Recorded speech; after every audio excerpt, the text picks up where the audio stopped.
Assalamualaikum warahmatullahi wabarakatuh. Halo semuanya, nama saya Farlino Arvia Atmajaya. Dan di video kali ini saya akan membahas mengenai cryptocurrency, blockchain, crypto wallet. Kemudian saya juga akan membahas soal MetaMask dan jaringan yang ada di dalamnya, yaitu mainnet dan juga testnet. Nah, jadi di video kali ini saya akan menggunakan referensi yang untuk dijelaskan, yaitu dari artikel yang sudah saya buat beberapa hari lalu di Medium. Nah, kalian bisa cek nanti akun Medium saya ini, dan atau nanti saya akan berikan linknya di deskripsi, jadi kalian bisa cek masing sendiri-sendiri.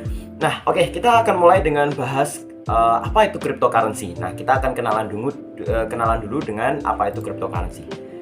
Nah, oke teman-teman, mari kita mulai berkenalan dengan cryptocurrency. Mungkin ada beberapa dari kalian yang sudah pernah mendengar soal cryptocurrency ini, atau mungkin mendengar berita soal kripto ya. Misalnya pada tahun 2021 kemarin itu ada berita di mana berita yang booming di mana harga satu Bitcoin itu mencapai 900 juta rupiah.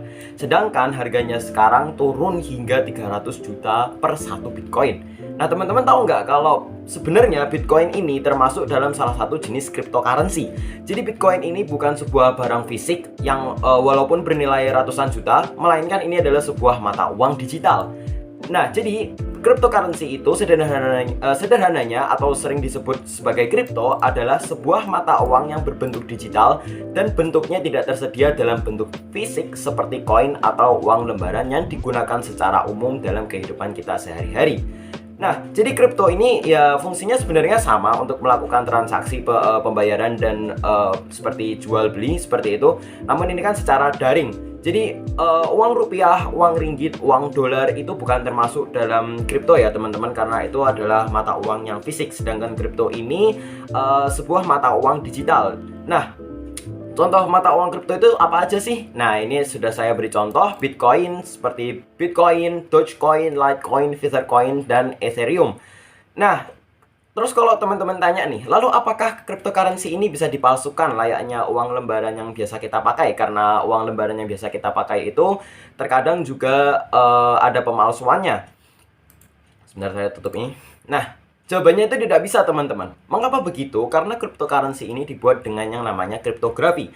Jadi mata uangnya tidak dipalsukan oleh pihak yang tidak bertanggung jawab. Tidak seperti uang lembaran yang biasa kita pakai di kehidupan sehari-hari yang masih bisa dipalsukan. Kriptografi ini misalnya begini, datanya adalah Nono mengirimkan 10 Bitcoin pada hari. Nah, dengan kriptografi ini nantinya data tersebut akan dirubah menjadi sebuah kode yang berisi angka dan huruf. Nah, ini misalnya. Dan kripto ini juga dijadikan salah satu untuk investasi loh teman-teman. Karena kripto ini oke, contoh investasi adalah emas. Misalkan awal kita beli emas itu 3 juta rupiah. Kemudian di saat tertentu harganya bisa naik menjadi 5 juta. Nah, sama seperti kripto, contohnya Bitcoin tadi, yang harganya awalnya 900 juta bisa turun hingga 300 juta per Bitcoinnya. Namun harganya itu juga bisa naik, misalnya dari 300 juta menjadi 400 juta per Bitcoin. Nah, jadi itulah untuk sedikit pengenalan terhadap cryptocurrency. Dan berikutnya kita akan membahas soal blockchain. Jadi blockchain itu apa sih? Blockchain itu memang ada hubungannya dengan cryptocurrency. Nah, jadi ayo langsung saja kita mulai ya. Langsung saja kita baca di sini. Nah, kalian pasti dengar kan? Paling sering dengar gitu. Blockchain itu ada hubungannya dengan kripto. Atau apakah itu mungkin blockchain itu sama dengan kripto? Enggak, jawabannya enggak teman-teman. Blockchain itu berbeda dengan kripto. Jadi blockchain adalah kumpulan blok-blok yang berisi data transaksi yang dikaitkan dan diurutkan satu sama lain untuk membuat sebuah rantai. Oke, lebih ringkasnya seperti ini deh. Blockchain adalah sebuah teknologi yang digunakan untuk menyimpan sebuah data digital. Tapi blockchain ini dikelola oleh semua pengguna yang ada dalam jaringan yang bersangkutan dengan blockchain tersebut. Jadi nantinya semua transaksi akan tersimpan di semua pengguna yang bersangkutan. Jadi dalam penggunaan blockchain ini tidak ada pihak ketiga. Oke, nah konsep tersebut disebut dengan desentralisasi, yang artinya penyimpanan tidak terpusat pada satu titik, namun tersebar di semua pengguna yang berada dalam jaringan blockchain tersebut.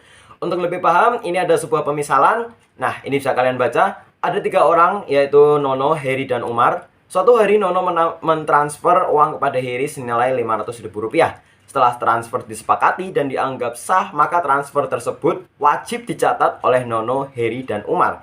Jadi catatan tersebut ada pada semua orang yang berada dalam jaringan tersebut. Nah, kemudian suatu hari Umar melakukan transfer pada hari sebesar Rp200.000. Nah, Nono, Umar, dan Heri wajib menuliskan atau mencatat pentransferan tersebut.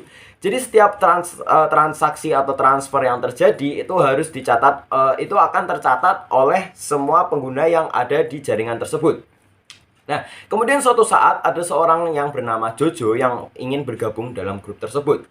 Walaupun Jojo ini adalah anggota baru dalam kelompok tersebut, nantinya Jojo juga akan mendapatkan salinan dari catatan transfer milik Heri, Nono, dan Umar. Jadi Jojo tidak akan bisa sembarangan mencampuri atau mengacaukan transfer antara Heri, Nono, dan Umar yang telah terjadi sebelumnya. Nah, di sini juga ada beberapa keunggulan dari blockchain. Ini nanti bisa kalian baca sendiri di website saya karena ini hanya membahas soal keunggulan-keunggulannya. Kenapa blockchain itu adalah salah satu sistem keamanan terbaik yang sulit untuk diretas. Nah, jadi itulah pengenalan terhadap blockchain kali ini. Kemudian kita sekarang akan lanjut ke Ethereum dan crypto wallet. Nah, sepertinya saya sudah mention sebelumnya kalau Ethereum ini termasuk dalam salah satu mata uang atau salah satu jenis crypto wallet. Nah, oke. Oke, saya mulai dengan sebelumnya. Nih, aku mau tanya nih sama teman-teman. Apakah kalian sudah pernah dengar soal Ethereum? Mungkin sebagian dari kalian udah pernah dengar ya. Apalagi beberapa bulan kemarin itu viral soal NFT dan juga Ethernet. Maaf, ini saya tipe. Ini harusnya Ethereum. Viral tuh soal NFT dan juga Ethereum. Misal kalian pasti dengar lah, wah ini loh fotonya Gozali yang laku 2 Ethereum hingga 3 Ethereum itu. Nah, sebenarnya apa sih Ethereum itu teman-teman? Maaf, di sini saya juga tipe ini saya menulis Ethernet. Jadi Ethereum adalah salah satu jenis dari mata uang kripto atau cryptocurrency atau sebuah mata uang digital. Yang sudah seperti saya jelaskan sebelumnya, kalau Ethereum itu adalah salah satu jenis dari mata uang digital atau cryptocurrency. Nah, kemudian Ethereum ini adalah salah satu uang kripto atau cryptocurrency yang terpopuler nomor 2 di dunia setelah Bitcoin. Jadi Bitcoin adalah yang populer nomor 1, kemudian barulah Ethereum ini. Nah, sama seperti Bitcoin, sama seperti cryptocurrency lainnya, Ethereum ini juga memiliki nilai atau harga dari mata uang kripto itu. Jadi harga Ethereum itu juga bisa naik dan juga turun teman-teman, sama seperti cryptocurrency lainnya. Ini juga ada contohnya, seperti contoh yang saya berikan sebelumnya, di mana misalkan harga suatu emas yang bisa naik dan bisa turun. Oke. Nah, terus kalian tanya nih, Ethereum ini atau cryptocurrency Ethereum ini itu kan salah satu mata uang kripto atau semacam uang digital kan. Lalu itu nyimpennya tuh di mana? Kalau misalkan kita pakai kayak GoPay, itu kan nyimpennya di ya kita kalau mau pakai misalnya di Gojek itu kan ada yang namanya GoPay. Nah, itu kan kita ada walletnya sendiri gitu. Atau mungkin Dana. Nah, kalau Ethereum ini kita nyimpennya di mana? Ya, jawabannya adalah kita menyimpan uang kripto kita yang kita sebut sebagai aset kripto. Ini kita simpan dalam sebuah crypto wallet. Wah, apalagi tuh teman-teman. Jadi crypto wallet itu seperti namanya, yaitu wallet yang berarti dompet. Jadi crypto wallet adalah sebuah dompet yang kita gunakan untuk menyimpan aset-aset kripto kita. Namun wallet ini berupa digital ya teman-teman, jadi tidak memiliki fisik seperti dompet yang kita gunakan sehari-hari. So, dapat disimpulkan kalau crypto wallet ini berfungsi untuk menyimpan aset-aset kripto kita layaknya sebuah dompet, namun yang ini bentuknya digital. Lantas, apakah crypto wallet hanya berfungsi untuk menyimpan aset kripto saja? Jawabannya lebih dari itu teman-teman. Di crypto wallet ini, kita selain bisa untuk menyimpan aset kripto, kita juga bisa menggunakannya untuk mengirim ataupun menerima aset kripto dari orang lain. Nah, berikutnya kita akan menggunakan salah satu crypto wallet yang cukup populer untuk menyimpan Ethereum, yaitu MetaMask. Nah, ini juga sudah saya tulis. MetaMask yaitu salah satu crypto wallet yang sangat populer untuk menyimpan Ethereum. Oke, sekarang kita lanjut untuk membahas MetaMask-nya. Nah, ini dia. So, di segmen kali ini kita akan membahas soal MetaMask. Jadi seperti di sini sudah saya ketikkan, MetaMask merupakan sebuah crypto wallet atau sebuah dompet digital yang berguna untuk menyimpan berbagai aset kripto yang kita punya. MetaMask ini merupakan crypto wallet yang cukup populer untuk digunakan untuk menyimpan kripto jenis Ethereum. Nah, sebelumnya kan sudah saya sebutkan juga kalau Ethereum ini salah satunya disimpan di crypto wallet MetaMask. Nah, MetaMask ini juga seperti yang sudah saya sebutkan sebelumnya, kalau ini selain untuk bisa menyimpan, ini juga bisa untuk mengirim atau menerima kripto dari orang lain. Nah, teman-teman, di MetaMask ini ada yang namanya mainnet dan juga testnet. Wah, apalagi tuh. Jadi di MetaMask itu seperti ada network atau jaringannya. Jadi jaringannya itu ada Ethereum, ada beberapa, tapi kita akan bahas soal Ethereum mainnet dan juga Ropsten testnet atau Ropsten test network. Nah, ini contohnya yang nanti akan kita lihat di MetaMask, yaitu ada Ethereum mainnet dan juga Ropsten test network. Nah, kita mulai dengan mainnet ya teman-teman. Jadi sesuai namanya yaitu main yang berarti utama, mainnet adalah jaringan utama dari sebuah sistem blockchain. Jadi tempat kita menyimpan semua aset kripto yang memiliki nilai atau harga, semuanya tersimpan dalam mainnet ini. Jadi aset-aset kita yang memiliki harga yang bisa diuangkan itu tersimpan di Ethereum mainnet. Begitu juga kalau kita mengirim atau menerima aset kripto di mainnet ini, berarti aset tersebut memiliki uang atau harga yang bisa diuangkan seperti itu teman-teman. Nah, terus Ropsten Test Network atau Ropsten Testnet ini akan kita sebut saja sebagai testnet ya teman-teman. Testnet adalah sebuah singkatan dari test network. Nah, kebalikan dari mainnet, testnet adalah suatu jaringan yang digunakan untuk percobaan di mana pengembang dapat menguji, membuat, bahkan mengubah fungsi serta memantau kinerja jaringan blockchain. Jadi singkatnya, testnet ini merupakan sebuah jaringan yang sekadar digunakan untuk uji coba. Karena ini hanya sekadar jaringan uji coba, maka semua aset kripto dalam testnet ini tidak memiliki nilai maupun harga teman-teman.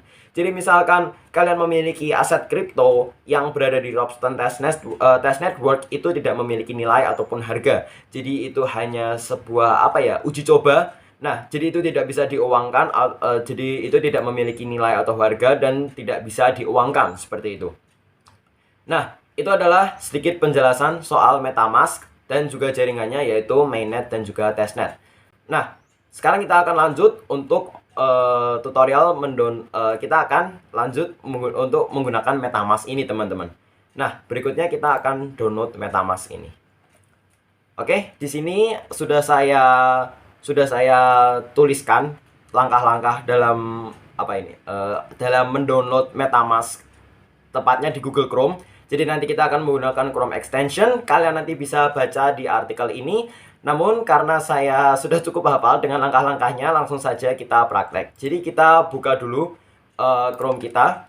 Nah, kemudian seperti yang saya tulis di sini, yaitu buka Chrome Web Store. Nah, kita buka dulu Chrome Web Store. Chrome Web Store. Sebentar, ini saya menaktifkan Telegram saya. Nah, ini adalah Chrome Web Store. Kemudian kita klik, kita masuk ke Chrome Web Store, teman-teman. Nah, kemudian kita ketikkan MetaMask. Nah, ini dia. Ini adalah MetaMask yang akan kita install pada Chrome extension kita. Jadi kita akan install ini pada Chrome, kemudian kita klik, tambahkan ke Chrome. Nah, kemudian kita add extension. Kita tunggu sampai downloadnya selesai. Di sini downloadnya hanya 18 MB dan jika jaringan kalian mendukung ya ini akan sangat cepat. Nggak perlu waktu lama gitu. Oke. Nah, setelah ini kita tunggu sebentar dan nanti MetaMask-nya akan terbuka dengan sendirinya, teman-teman. Ya, ini kita juga bisa manage atau mengatur shortcut untuk membuka MetaMask ini. Nah, ini dia. Ini akan terbuka secara otomatis setelah terinstall.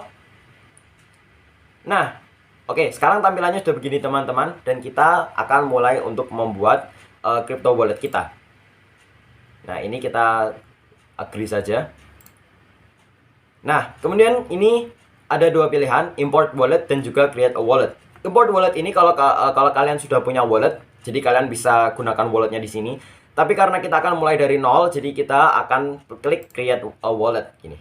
Nah, jadi pertama-tama itu kita disuruh untuk membuat password terlebih dahulu. Jadi di sini saya akan membuat password. Oh, maaf. Kemudian kalian konfirmasikan password kalian. Nah, setelah itu kalian klik checkbox yang ada di sini untuk menyetujui term of use atau persetujuan dengan MetaMask ini, term of use. Nah, kemudian kalian klik create.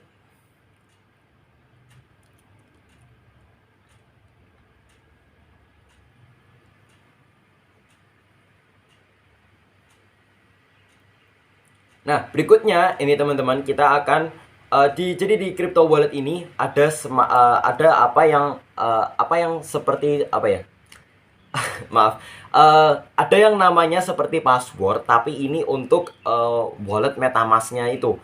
Jadi nanti kita akan diberikan sebuah frasa yang berisi dari 12 kata, dan frasa itu hanya diberikan sekali dan kita harus mencatatnya. Jika nanti kalau kalian mau import wallet kalian ke misalnya ke laptop lain atau di Google Chrome lain dan kalian mau import wallet kalian harus memasukkan frasa yang berisi 12 kata tersebut. Oke, misalnya di sini deh. Nah, ini akan ini nanti kalau saya klik akan muncul apa ya? Muncul secret words-nya atau frasanya ini. Nah, ada berapa kata ini? 1 2 3 4 5 6 7 8 9 10 11 12. Nah, saya akan menyimpannya di notepad. Jadi saya akan simpan dulu di notepad seperti ini. Nah, kemudian kita next. Nah, berikutnya kita akan disuruh untuk mengurutkan recovery phase atau frasa yang tadi sudah didapatkan. Kita akan urutkan ini super trigger head economy. Super trigger head economy. Kemudian matte grass fiber, discover pigeon, kemudian shock net dan tunnel. Nah, kemudian kalau sudah urut kita akan konfirmasi, kemudian klik all done, dan inilah dia wallet kita. Ini adalah wallet yang sudah berhasil kita buat ya teman-teman. Dan ini seperti yang saya jelaskan sebelumnya, ini ada Ethereum mainnet. Nah, di video berikutnya kita akan membahas soal cara menggunakan Ropsten testnet ini. Ini kan masih ada Ethereum mainnet. Sedangkan nanti kita akan menggunakan Ropsten Test Network atau Ropsten testnet. Kemudian kita akan mencoba untuk mengirimkan Ethereum menggunakan tapi di jaringan Ropsten Test Network-nya. Nah, jadi sekian dulu untuk video kita pada kali ini. Jadi kita sudah memahami apa itu cryptocurrency, blockchain, kemudian crypto wallet dan juga MetaMask serta mainnet dan juga testnet. Dan di sini kita sudah berhasil untuk membuat sebuah wallet. Ini adalah wallet yang berhasil kita buat. Dan di sini juga ada address-nya, nanti bisa kita copy to clipboard, tapi itu akan kita bahas di video-video selanjutnya. Oke teman-teman, jadi sekian untuk video kali ini. Dan terima kasih sudah mau nyimak sampai akhir. Kalau kalian nyimak sampai akhir, kalau kurang jelas saya mohon maaf, atau mungkin kalian bisa ulangi videonya lagi kalau kecepatan. Karena ini jujur adalah ini kali pertama saya membuat video tutorial seperti ini. Jadi semoga bermanfaat. Terima kasih. Wassalamualaikum warahmatullahi wabarakatuh. Dan kita akan bertemu lagi di video berikutnya.